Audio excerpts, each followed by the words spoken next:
Hello friends, welcome to exam scorer. और today's our topic is contribution of geographer. और today we will study some geographers included in our syllabus, UGC NET syllabus. और first is Bernard Varenius. जो Bernard बेरेंस थे उनको बेरेनियस नाम से भी जाना जाता है और ये जर्मन के रहने वाले थे। और जो इनकी सबसे फेमस पुस्तक रही है वो है जोग्राफिया जर्नलिसिस। ये बहुत इंपॉर्टेंट बुक है फ्रेंड्स, इसे नोट डाउन कर लें। और इसका प्रकाशन कब हुआ था? 1650 में। और इनकी जो भूगोल की पुस्तक थी, मतलब सामान्य, इन्होंने भूगोल को दो भागों में बांटा था, सामान्य भूगोल और विशेष भूगोल। और जिसे जर्मन भूगोलवेताओं ने किस में चेंज कर दिया? सिस्टमेटिक और रीजनल में। ठीक है फ्रेंड्स, प्लीज़ ये भी आप पॉइंट बहुत इंपॉर्टेंट है। जर्मन भूगोलवेताओं ने क्या किया था? उनकी सामान्य और विशेष भूगोल को किस में चेंज कर दिया था?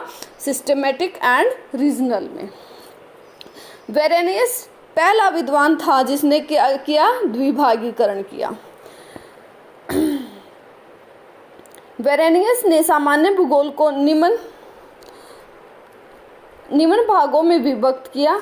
उन्होंने सामान्य भूगोल को कितने पार्ट्स में डिवाइड किया था? 3 में किया था, जिसमें से पहला है निरपेक्ष, जिसे संपूर्ण बोला जाता है। इसमें क्या है? पृथ्वी के आकार, आकृति, द्वीपों, सागरों और वायुमंडल संबंधी भौतिक भूगोल का विवरण है। सेकेंड इज सापेक्ष अथवा ग्रह संबंधी। इसमें ग्रह, नक्षत्र से संबंधित सूर्य का विश्व जलवायु पर प्रभाव आदि चीजें सम्मिलित हैं। नेक्स्ट इज तुलनात्मक, कंपैरेटिव सेक्शन। इसमें विभिन्न स्थानों की एक दूसरे की तुलना में स्थिति का विवरण और नौ संचालन के नियमों का उल्लेख है। बेटा मैं यहाँ सिर्फ इम्पोर्टेंट पॉइंट्स कर रही हूँ जिनसे एग्जाम में हमारे क्वेश्चन बनते हैं। तो यहाँ हर एक लाइन इम्पोर्टेंट है, सो प्लीज आप एक एक लाइन पे कंसंट्रेट करें और उसे नोट डाउन करें। Next geographer is can't. Can't के बारे में तो आपने बहुत सुना होगा। एक तो इनकी जो सबसे वो इम्पोर्टेंट कृति जो है एंथ्रोपोसेंट्रिक है, ऐसा आपने भी सुना होगा। और बाकी अभी हम देख लेते हैं। कांट महान दार्शनिक विद्वान था। तो वह प्रकृति विज्ञानों, खगोल और भूगर्भ विज्ञान और भूगोल का प्रकांड ज्ञाता था। जो general natural history and the theory of the heavens 1755 में भूगोल कार्य किया था।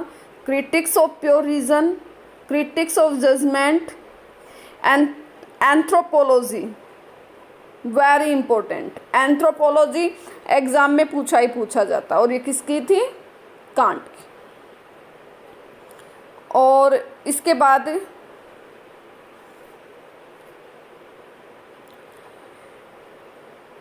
कांट की भौतिक भूगोल की प्रकृति एंथ्रोपोसेंट्रिक मानी जाती है। उनकी भूगोल की प्रकृति कौन सी है? एंथ्रोपोसेंट्रिक। कांट की रचना एनकुंडिंगवांग के अनुसार पृथ्वी का अध्ययन व निर्वचन अधोलिखित 5 तरीकों से किया जाता है। Mathematical study of earth, moral geography, political geography और कमर्शियल ज्योग्राफी। और 2 base of knowledge, classification of sciences, logical और फिजिकल। लॉजिकल को हम क्या बोलते हैं?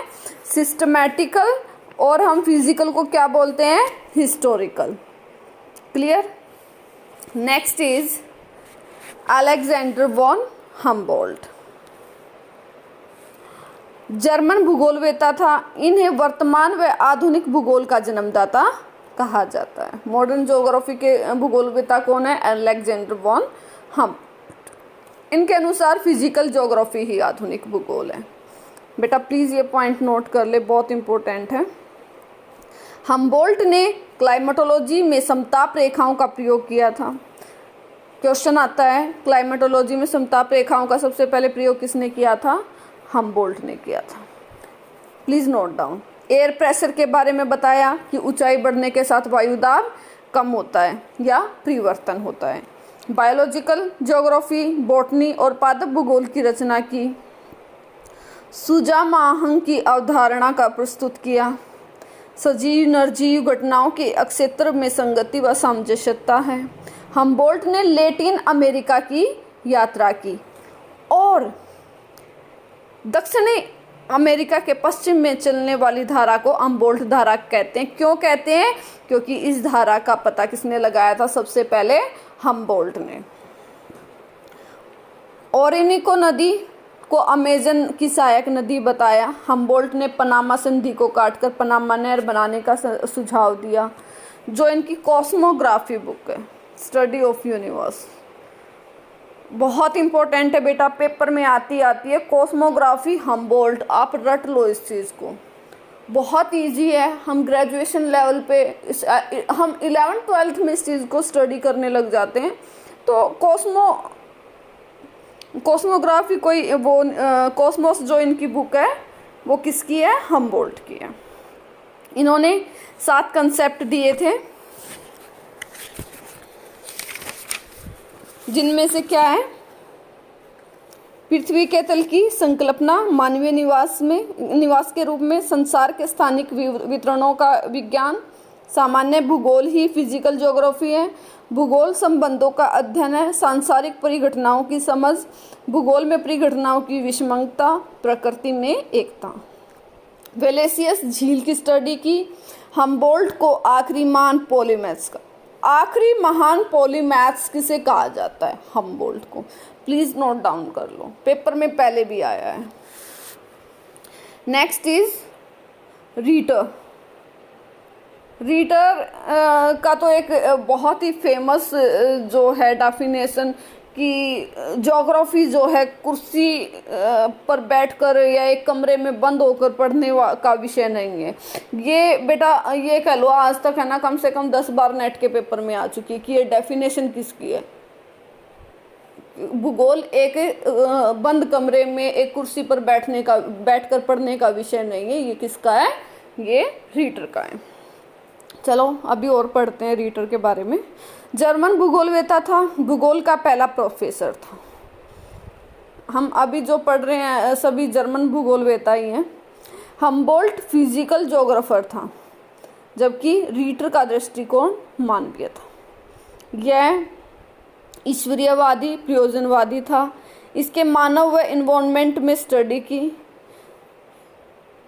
और इनकी पुस्तक आर्डकुंडे बेटा बहुत इंपॉर्टेंट बुक है। क्या? बहुत इंपॉर्टेंट बुक है। कौन सी? आर्डकुंडे, अर्थात पृथ्वी का विज्ञान। कितने खंडों में लिखी गई थी? 19 खंडों में। प्लीज कई बार पेपर में आ जाता है जो स्ट्रैबो की पुस्तक थी वो कितने खंडों में थी? 17 खंडों में थी। आर्डकुंडे की कितने में थी? 19 में थी। कई बार मैचिट में भी आ जाता है। प्लीज आप इन चीजों को माइंड में रखें। और इसके बाद इसी में से एक उपसर्शिक का प्रयोग किया और सामान्य तुलनात्मक भूगोल। इसने प्रादेशिक भूगोल की अवधारणा को व्यक्त किया था। इसने रीजनल स्टडी शुरू की थी। और ये डेफिनेशन आ गई, कुर्सी में या बैठे बैठे कमरे में पढ़ने का विषय नहीं है। ये बहुत इंपॉर्टेंट डेफिनेशन है, पेपर में कई बार आई है। इजी क्वेश्चन है ये बिल्कुल, ये गलत करने का तो मतलब ही नहीं बनता, ऐसा क्वेश्चन है। विविधता में एकता के आधारभूत नियमों का विकास किया। रीटर की पद्धति विधि विधान कैसी थी? डिडक्टिव। ये क्वेश्चन भी बहुत इंपॉर्टेंट बनता है कि रीटर की पद्धति कौन सी थी? डिडक्टिव। इंडक्टिव, डिडक्टिव क्योंकि कई राइटर्स का डिस्कस हुआ है तो ये पेपर में आया है बेटा। रीटर की पद्धति पूछी जाती है तो कौन सी थी? डिडक्टिव।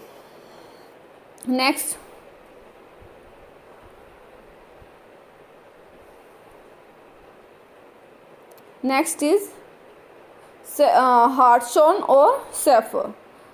हैटनर ने के समान ही रीजनल ज्योग्राफर था और हैटनर ने अक्षेत्रीय कॉन्सेप्ट को आगे बढ़ाया। भूगोल को अक्षेत्रीय विभेदनों का अध्ययन किया। Perspective in the natural geography. Book में भूगोल को अक्षेत्रीय विभेदों का अध्ययन किया और अक्षेत्रीय विभेदन के लिए एरियल डिफरेंशिएशंस वर्ड का प्रयोग किया। बेटा ये पहले आया है एरियल डिफरेंशिएशंस का किसने सबसे पहले प्रयोग किया था? प्लीज़ इन चीज़ों को नोट डाउन करके चलें। ये कुछ बुक्स दिए हुए हैं जो कुछ दोनों ने मिलकर लिखी हैं या कुछ अलग अलग लिखी हैं। प्लीज़ आप इनको नोट डाउन करें और आप इनको लर्न करें। अगर आपको लगता है कि जो मेरे वीडियो है आपके लिए हेल्पफुल है तो प्लीज़ मेरे चैनल को लाइक करें, सब्सक्राइब करें और